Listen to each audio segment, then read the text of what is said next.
로마서 6장 1절부터 11절까지의 말씀 교독합니다. 1절 제가 먼저 읽습니다. 그런즉 우리가 무슨 말을 하리요? 은혜를 더하게 하려고 죄에 거하겠느냐? 그럴 수 없느니라. 죄에 대하여 죽은 우리가 어찌 그 가운데 더 살리요? 무릇 그리스도 예수와 합하여 세례를 받은 우리는 그의 죽으심과 합하여 세례를 받은 줄을 알지 못하느냐? 그러므로 우리가 그의 죽으심과 합하여 세례를 받음으로 그와 함께 장사되었나? 이는 아버지의 영광으로 말미암아 그리스도를 죽은 자 가운데서 살리심과 같이 우리로 또한 새 생명 가운데서 행하게 하려 함이라. 만일 우리가 그의 죽으심과 같은 모양으로 연합한 자가 되었으면 또한 그의 부활과 같은 모양으로 연합한 자도 되리라. 우리가 알거니와 우리의 옛사람이 예수와 함께 십자가에 못 박힌 것은 죄의 몸이 죽어 다시는 우리가 죄에게 종노릇하지 아니하려 함이니, 이는 죽은 자가 죄에서 벗어나 의롭다 하심을 얻었음이라. 만일 우리가 그리스도와 함께 죽었으면 또한 그와 함께 살 줄을 믿노니, 이는 그리스도께서 죽은 자 가운데서 살아나셨음에 다시 죽지 아니하시고 사망이 다시 그를 주장하지 못할 줄을 알미로라. 그가 죽으심은 죄에 대하여 단번에 죽으심이요 그가 살아계심은 하나님께 대하여 살아계심이니, 함께 읽습니다. 이와 같이 너희도 너희 자신을 죄에 대하여는 죽은 자요 그리스도 예수 안에서 하나님께 대하여는 살아있는 자로 여길지어다. 아멘. 로마서 9번째 시간, 그리스도인의 정체성이라는 제목으로 하나님의 말씀 전하겠습니다. 찬양 중에 나 같은 죄인 살리신 잘 아시죠? Amazing Grace라고 하죠. 나 같은 죄인 살리신 주 은혜 놀라워 잃었던 생명 찾았고 광명을 얻었네. 오늘 보니까 자겸이가 휴가를 나온 것 같아요. 이 찬양이 굉장히 은혜가 될 것 같습니다. 많은 사람들이 저한테 군대가 체질이라고 말뚝박으라고 그랬었거든요. 근데 저는 군대가 너무 싫더라고요. 자유가 없어가지고. 오늘 군대에 갔던 우리 자겸이가 자유를 얻고 왔네요. 진짜 광명을 찾은 것 같은 그런 느낌일 것 같습니다. 근데 이 찬양의 작사자가 존 뉴턴이에요. 이 사람 원래 노예 생활을 하다가 거기서 풀려난 다음에 자기가 노예선의 선장이 됩니다. 그리고 나서는 우리가 상상할 수 있는, 그러니까 인간이 생각할 수 있는 거의 모든 방탕한 짓을 다 해요. 남봉꾼이고요. 근데 이 사람이 기적적으로 예수님을 믿게 됩니다. 회심한 다음에 찬송가 외에 가사를 많이 썼잖아요. 존 뉴턴이. 그 중에 하나가 제일 유명한 이 나 같은 죄인 살리신입니다. 나 같은 남봉꾼을, 교회 핍박자였는데 그런 나를 하나님이 살리셨다고, 정말 잃었던 생명을 찾았고 광명을 얻었다라고 그 신앙 고백을 하게 된 거죠. 나중에 이 사람이 런던에서 목회를 합니다. 그리고 나서 죽기 전에 묘비를 직접 썼는데 묘비에 이렇게 기록이 돼 있다고 해요. 내가 한때 그토록 오랫동안 파괴시키기를 원했던 그 신앙을 전파하기 위해서 세움을 입었다. 죄가 아무리 강해도 은혜가 훨씬 더 강합니다. 은혜가 죄를 지배하게 됩니다. 아무 걱정하지 마십시오. 지난주에 우리가 본 것처럼 죄가 많은 곳에 은혜가 더욱 넘칩니다. 근데 이것 때문에 오해하시는 분들이 계셔요. 죄가 많은 곳에 은혜가 더욱 넘친다? 그러면 우리가 더 많은 죄를 지으면 더 충만한 은혜를 받을 수 있겠네요. 굉장히 유치한 생각 같잖아요. 근데 실제로 이런 생각을 하시는 분들이 있을 수 있고 있기도 합니다. 예수님께서 우리의 모든 과거와 현재와 미래의 그 모든 죄를 다 용서해 주셨습니다. 그럼 앞으로 우리가 죄를 지어도 어차피 다 용서해 주실 거 아니에요. 마음 편하게 죄 지어도 되겠네요. 안 되는 거 아시죠? 예수님 믿고 구원받은 우리는 죄를 지으면 안 됩니다.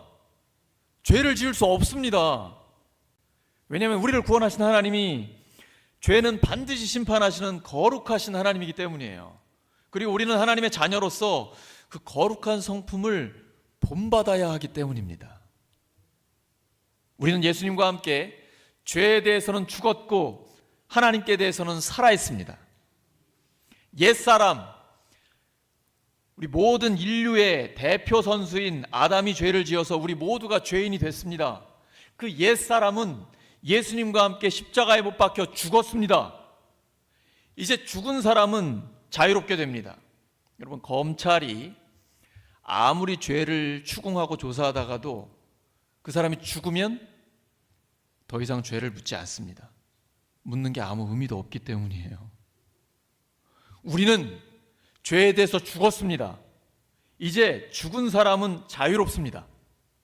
근데 우리 중에 혹시 나는 아무 죄책감도 안 느껴지고 내가 죄인이라는 생각이 안 드는데, 이런 분 혹시 계십니까? 아무 죄책감도 안 느껴진다. 그 사람이 죽었기 때문이에요. 시체는 감각이 없습니다. 영적으로 죽으면 죄책감을 느끼지 못합니다.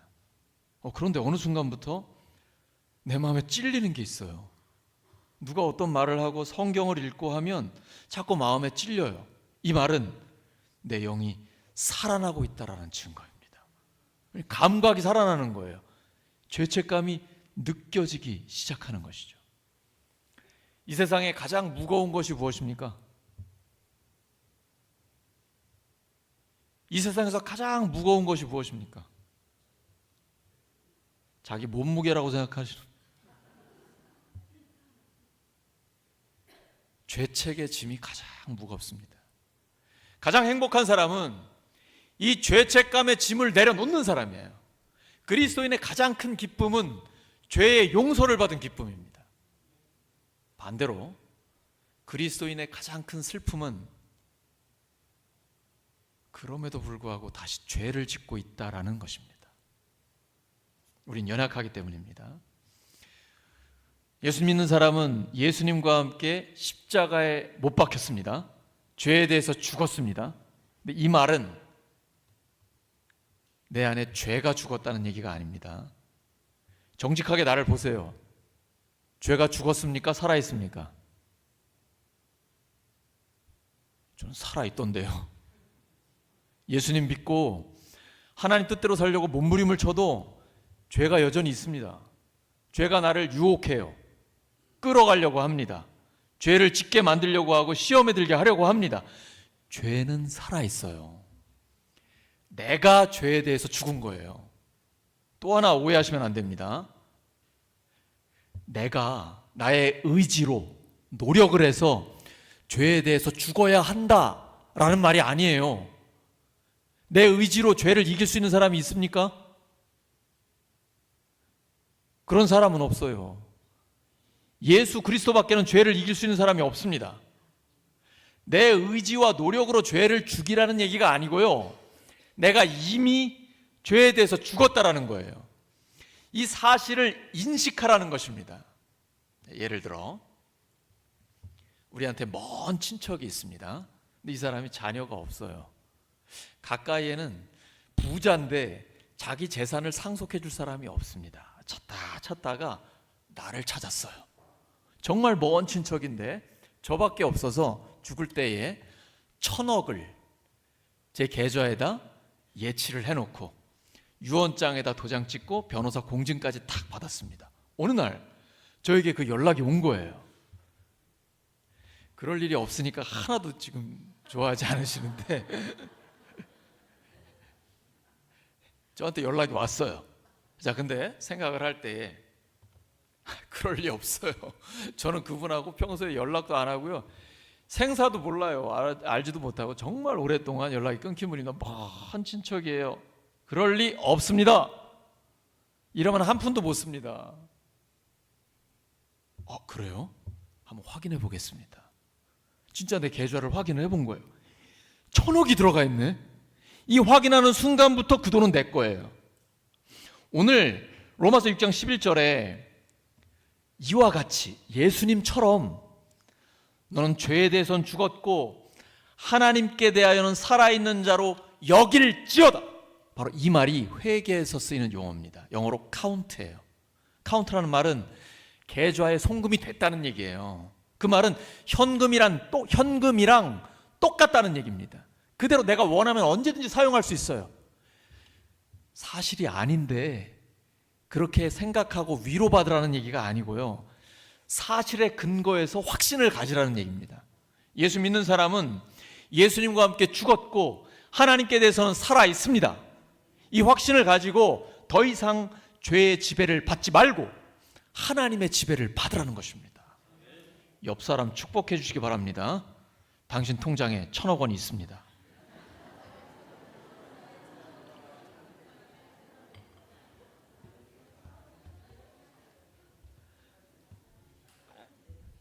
여러분, 1,000억이 문제입니까? 우리에게 영원한 생명을 주셨다니까요. 그게 죄에 대해서는 죽었고 하나님께 대해서는 살아있다. 그렇게 여기라. 그렇게 확실하게 인식하고 믿고 행동하라라는 것입니다. 그러므로 죄가 나를 지배하려고 하면 거부해야 됩니다. 그리고 내 삶을 하나님께 드리는 거예요. 그러면 하나님께서 나를 사용해 주십니다. 인간은 의의 무기로 쓰임 받거나 아니면 불의의 무기로 쓰임 받는 것입니다. 영적으로 중간 상태 없습니다. 나는 이렇게 적당히 믿고 적당히 교회 다니다가 죽으면 천국 가면 딱 좋겠다. 한 발은 세상에다 딛고 한 발은 교회에다 딛고 누가 뭐라고 할 사람도 없고 얼마나 편하고 좋아요. 안타깝게도 영적인 세계에는 적당한 게 없습니다. 왜냐하면 우리에겐 대적이 있기 때문에요. 마귀가 가만두지 않습니다. 끊임없이 우리를 유혹하고 넘어뜨리려 하고 시험에 들게 합니다. 사람을 통해서건 물질을 통해서건 명예나 권력을 통해서건 우리의 연약함을 끊임없이 공격하고 똑같은데 또 걸려 넘어가도록 계속해서 우리를 시험합니다. 테스트합니다. 템테이션, 유혹한단 말이에요. 그러므로 적당히 가만히 있어야지, 요 정도만 유지해야지 안 됩니다. 그러면 계속 후퇴하게 돼요. 어떤 때는 확 넘어지고 죄성이 있기 때문에 죄로 기울어지게 됩니다. 끊임없이 달리고 또 달리는 것입니다. 주와 함께 하나님 앞에 내 삶을, 내 인격, 생각, 나의 언어, 행동, 결정 모든 걸 하나님 앞에 올려드려서 하나님의 손에 붙들려 의의 무기로 쓰임 받는 거예요. 이때 정말 하나님이 기뻐하시는 삶을 살 수 있습니다. 두려워 말라, 내가 너와 함께함이니라. 놀라지 말라, 나는 너의 하나님이 됨이니라. 내가 너를 도와주리라. 나의 의로운 오른손으로 너를 붙들리라. 하나님의 능력의 손에 붙들리면 하나님께 쓰임받는 강력한 의의 무기가 되는 것입니다. 그럼 예수님 믿고 하나님 앞에서 힘있게 그리고 아름답게 주의 도구로 쓰임받게 되는 것입니다. 하나님은 전능하신 분이기 때문에 우리의 도움이 필요하지 않습니다. 하지만 하나님의 은혜로 우리를 부르셔서 하나님의 동역자 삼아 주셨습니다. 너 나랑 같이 일하자. 내 소망의 주요, 주님 감사합니다. 하나님이 저의 동역자이기 때문에 저를 부르셔서 하나님의 일에 쓰시기 때문에 승리는 따놓은 것입니다. 하나님, 이 승리를 계속해서 쟁취하며 살게 하여 주시고 오직 영광은 주님께 올려드리기를 원합니다. 그리고 저는 하나님이 주신 그 은혜 안에서 머물기를 원합니다. 근데 오늘 1절에 보시면 은혜를 더 얻기 위하여 죄 가운데 거하겠느냐? 라고 얘기합니다. 이 말은 은혜를 더 받기 위해서 죄 안에 집을 짓고 살겠느냐는 거예요. 그럴 수 있습니까? 사도 바울은 단호하게 가장 강력한 부정으로 얘기합니다. 그럴 수 없다. 결코 그럴 수 없다. 우리는 더 이상 죄의 지배를 받지 않고 하나님의 다스리심을 받는다. 이 하나님의 통치를 받을 때에 하나님의 모든 약속이 우리의 삶에 이루어지면서 하나님이 우리에게 주시고자 하는 승리를 실제로 경험하게 됩니다. 날마다 하나님의 승리를 체험하며 살게 되는 것입니다. 죄가 있는 곳에 은혜가 더욱 넘치긴 합니다. 그러나 죄의 용서를 받는 은혜가 있고 은혜 안에 머물면서 하나님의 영광을 위해 살 때에 받는 승리의 은혜가 있습니다. 누가복음 15장에 두 아들의 비유 잘 아시죠? 탕자가 멀쩡하게 살아있는 아빠의 유산을 상속받아 허랑방탕 다 쓰고 거짓골이 되어 돌아왔습니다. 아버지가 품에 안고 용서해 주셨습니다. 근데 얘가 정신 못 차리고 또 나가서 죄를 짓고 또 돌아옵니다. 용서해 주시겠죠? 얼마 있다가 또 죄를 짓고 돌아옵니다. 용서해 주시겠죠? 아버지 하나님이 용서하신 목적이 이걸까요? 또 죄 짓고 돌아오고 또 죄 짓고 돌아오는 게 하나님이 우리를 구원하신 목적일까요? 아닙니다. 용서받았으면 이제는 아버지 하나님께 효도하는 것이 우리를 구원하신 목적입니다. 이제는 하나님을 기쁘시게 하는 겁니다. 하나님의 영광을 위해 내 삶을 들여서 정신 차리는 거예요. 그러면 하나님께서 부어주시는 은혜가 있습니다. 충만한 은혜가 있어요. 이 용서받는 은혜와는 또 다른 차원의 생산성이 넘치는 승리의 은혜, 충만한 부어주시는 은혜가 우리에게 있는 것입니다. 그러므로 구원받은 하나님의 백성은 또 죄짓고 돌아오고 다시 타락했다 돌아오는 걸 반복하지 마시고 이제는 주님께 꼭 붙어 있어서 하나님의 영광을 위해 계속 올라가는 거예요. 달리고 또 달리는 거예요. 오직 미래를 향해 나아가는 것입니다. 그것이 하나님이 우리를 구원하신 목적입니다. 우리가 죄를 지어서는 안 되는 근본적인 이유가 있습니다. 우리를 구원하신 하나님이 죄에 대해서는 반드시 심판하시는 거룩하신 하나님이기 때문이에요. 우리는 거룩한 하나님의 자녀로서 빛의 자녀로 살아야 됩니다. 더 이상 죄 안에 머물 수 없습니다. 오직 하나님의 은혜 안에 머물러야 합니다. 그렇다면 이 말씀처럼 지금 여기에 우리의 삶의 현장에서 진짜 죄와 싸워 이기면서 살 수 있습니까? 물론 있습니다. 그리스도인의 정체성을 확실하게 인식하고 있으면 됩니다. 첫째, 우리는 죄에 대하여는 죽었습니다. 로마서 6장 2절입니다. 시작. 그럴 수 없습니다.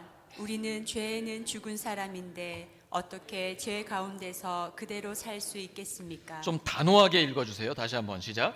그럴 수 없습니다. 우리는 죄에는 죽은 사람인데 어떻게 죄 가운데서 그대로 살 수 있겠습니까?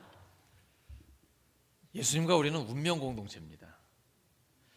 다음 주에 우리가 세례 예식이 있어요. 세례 예식은 예수님과 결혼식을 하는 것과 마찬가지입니다. 자, 결혼을 하면 예를 들어 볼게요.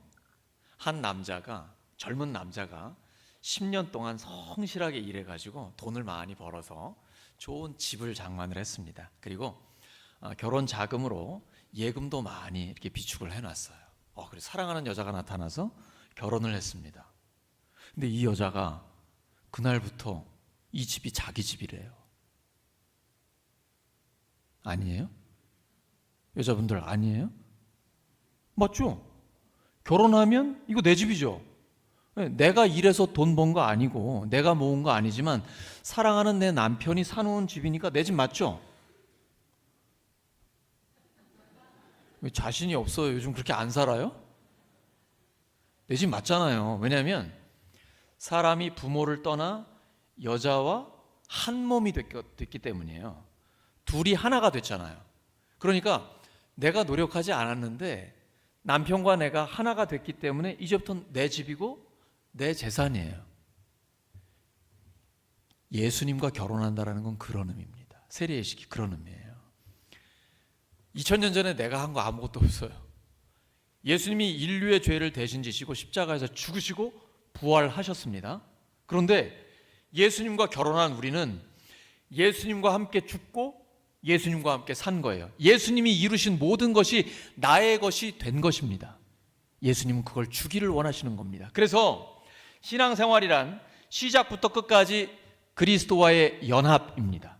예수님과 하나가 되는 거예요. 그걸 통해서 구원받았고 이 땅에 살 때 죄와 싸워서 이기는 것도 예수님과 하나가 되는 것입니다. 내 의지나 내 능력으로 이기는 것이 아니라 나와 함께 하시는 하나님이 그 예수님의 이름으로 우리를 죄로부터 해방시켜 주셨고 죄를 이기고 승리하게 해주시는 것입니다. 예수님과 연합한 삶, 그것이 바로 구원받은 하나님의 백성의 삶인 것입니다. 우리는 이미 죄에 대해서 죽었습니다. 죽은 자는 죄로부터 자유롭습니다. 그래서 결혼 생활도요, 내가 죽어야 행복합니다.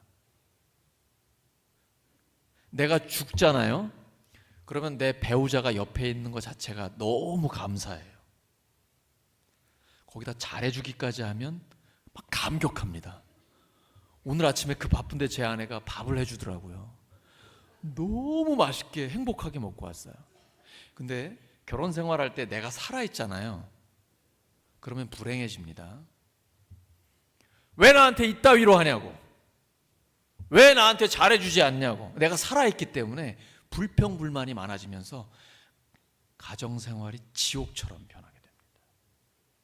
가정생활, 신앙생활, 모든 삶이 내가 죽어야 행복합니다.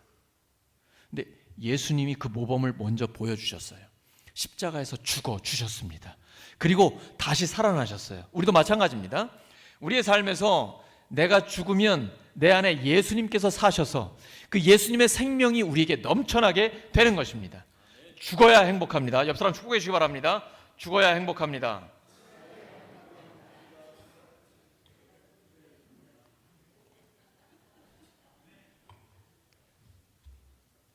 이 죄에 대해서 죽었다라는 성경의 말씀이 있는데, 나 자신을 보면 아직도 내가 죄를 짓고 있지요.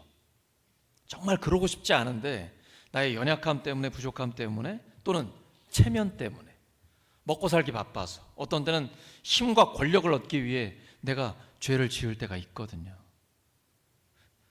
하지만 그런 연약함이 있어서 내가 죄를 지을 때가 있지만 구원은 취소되지 않습니다. 구원은 나에게 달려있는 것이 아니라 하나님께 달려있기 때문입니다. 예수님을 믿는 사람이 잘못된 습관이 있어요. 내가 좀 죄에 빠지거나 죄를 지을 때는 자꾸 내가 구원받았나? 구원의 확신에 대한 흔들림이 있습니다. 그렇지 않습니다. 나로 인해 구원받은 게 아니라 하나님 때문에 구원받은 것입니다. 예수님의 은혜와 예수님의 순종으로 구원받은 것이에요. 죄를 지을 때는 빨리 돌아와야 돼요. 회개하고 돌아와야 됩니다. 내가 예수님과 함께 죽었고 예수님과 함께 살았다라는 확신이 있는 사람은 죄에 잘 빠지지 않습니다. 죄에 빠져도 빨리 돌아와요. 회개하고 하나님 앞에 섭니다. 그리고 그 죄를 지었다는 이유 때문에 구원의 확신이 흔들리지 않습니다. 하나님이 나를 구원했다라는 분명한 확신을 갖고 있기 때문입니다. 성경의 인물들은 죄 안 지었습니까? 모세, 살인자였습니다. 다윗, 간음을 저질렀습니다. 그리고 그걸 숨기기 위해 살인 교사했습니다. 지금 로마서를 기록하고 있는 사도 바울은요, 교회를 핍박하던 자였습니다. 예수님을 안 믿었던 사람이에요. 근데 하나님께서 그들을 다 용서하시고 하나님의 사람으로 세우셨습니다. 그리고 하나님 앞에 놀랍게 쓰임받는 사람으로 만들어 주신 것입니다. 우리도 마찬가지입니다.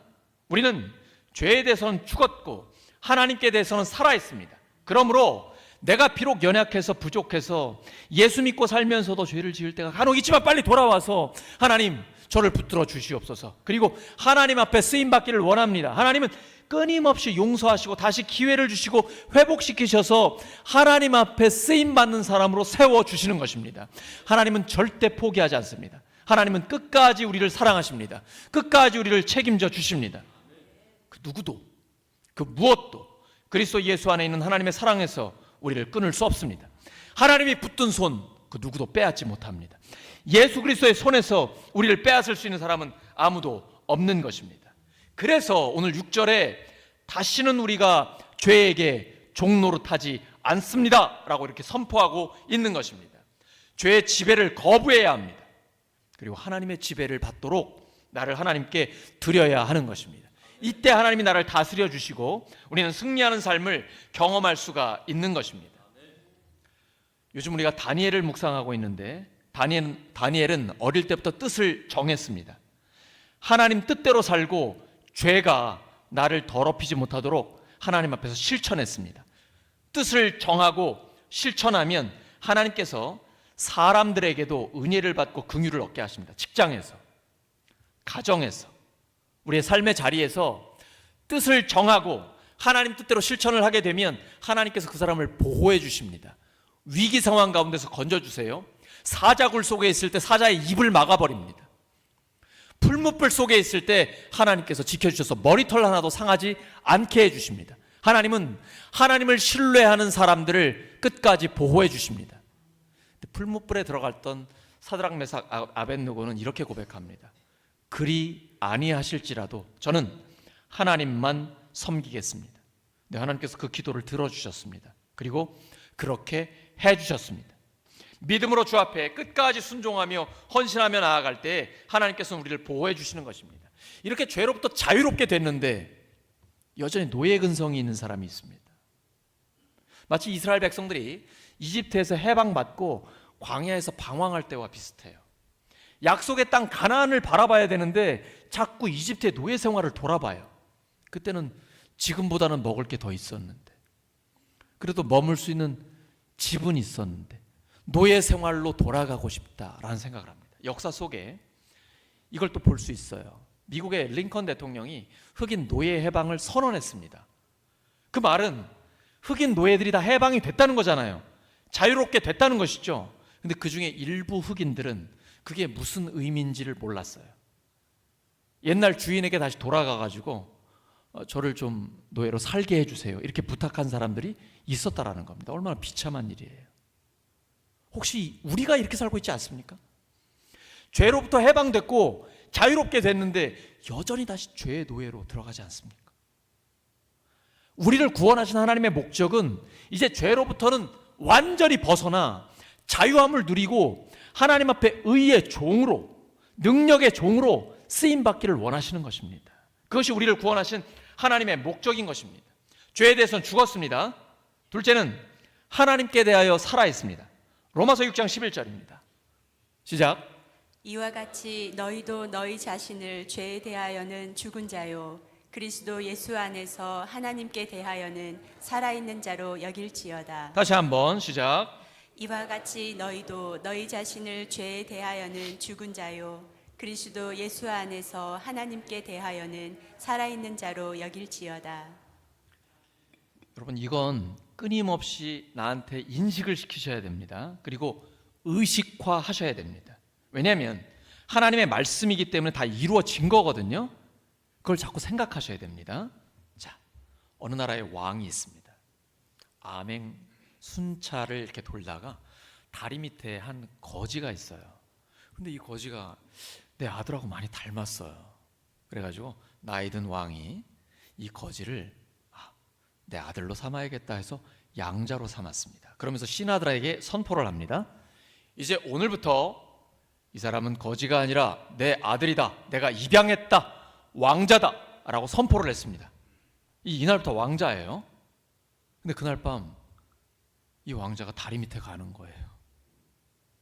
왜 그러세요, 왕자님? 저는 평생 다리 밑에서 잠을 잤기 때문에 거기서 자는 게 제일 편합니다. 왕자님, 왕자님만을 위한 좋은 침대와 침실이 준비되어 있습니다. 거기서 주무세요. 전 다리 밑이 편하다니까요. 아니에요. 한번 가보세요.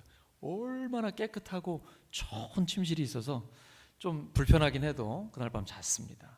근데 다음날 일어나가지고 또 다리 밑으로 가려고 그러는 거예요. 왜 그러세요, 왕자님? 저는 잠에서 깨면은 거기 다리 밑에 흐르는 냇물에서 항상 세수를 했다고. 거기가 전 제일 좋아요. 왕자님, 저기 황금으로 만든 세수대와 함께 좋은 세면대가 있습니다. 세면실이 있으니까 거기 가서 씻으세요. 우리 이제 거지 아닙니다. 왕자요, 공주예요. 하나님께서 우리를 입양해 주셨습니다.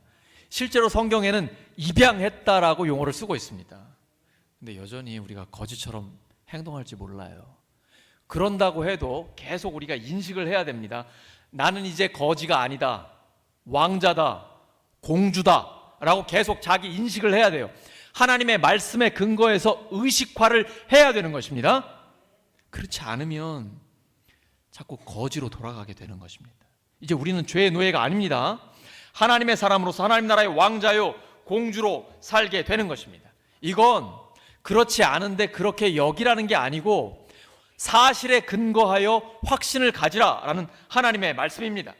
끊임없이 우리에게 말씀하고 계시는 것입니다. 죄에 대해서는 죽었고 하나님께 대해서는 살아있다라는 것입니다.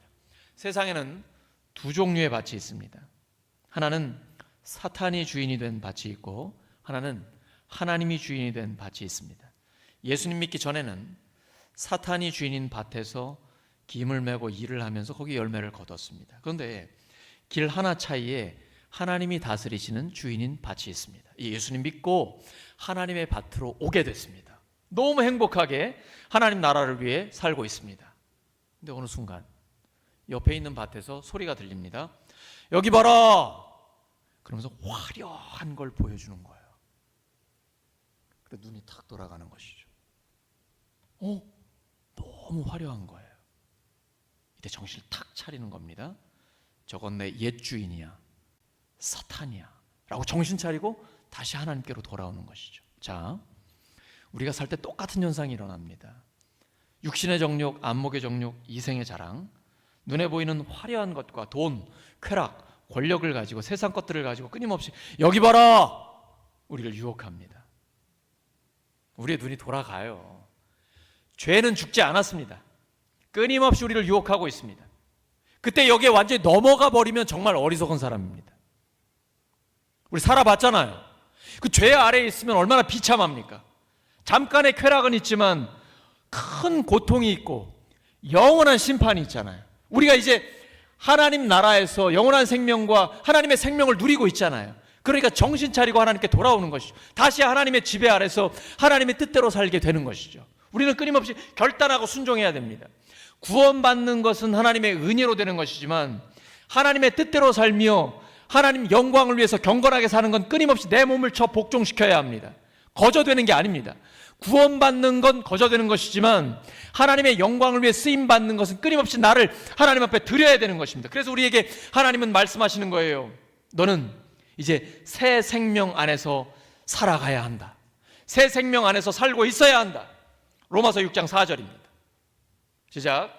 그러므로 우리는 세례를 통하여 그의 죽으심과 연합함으로써 그와 함께 묻혔던 것입니다.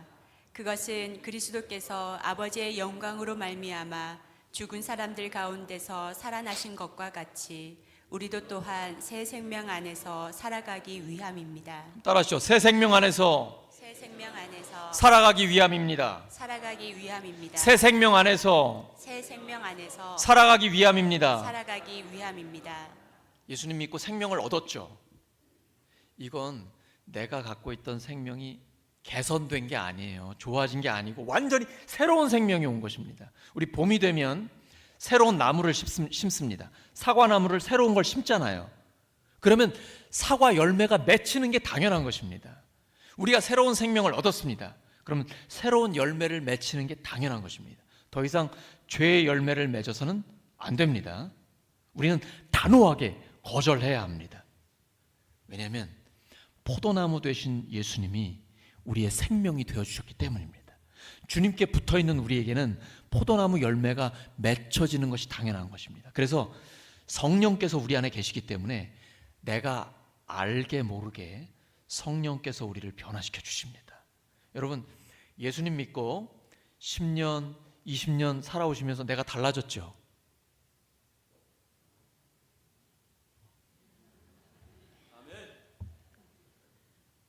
여러분 돌아보시면 내가 많이 달라졌죠? 그게 성령의 역사예요. 성령의 역사는 급진적으로 확 바꾸시기도 하지만 정말 존 뉴턴이라든지 사도 바울처럼 갑자기 천지개벽하는 것처럼 180도 달라지기도 해요. 근데 대부분은 점진적으로 변합니다. 우리 안에 마치 단비가 젖는 것처럼 성령님이 우리 안에서 나를 계속 변화시켜 주세요. 예수님의 성품을 닮은 성령의 열매가 맺게 하십니다. 사랑, 기쁨, 평화, 오래 참음과 친절과 선함, 신실해요. 사람이 믿을 수 있는 사람이 돼요. 그리고 온유해집니다.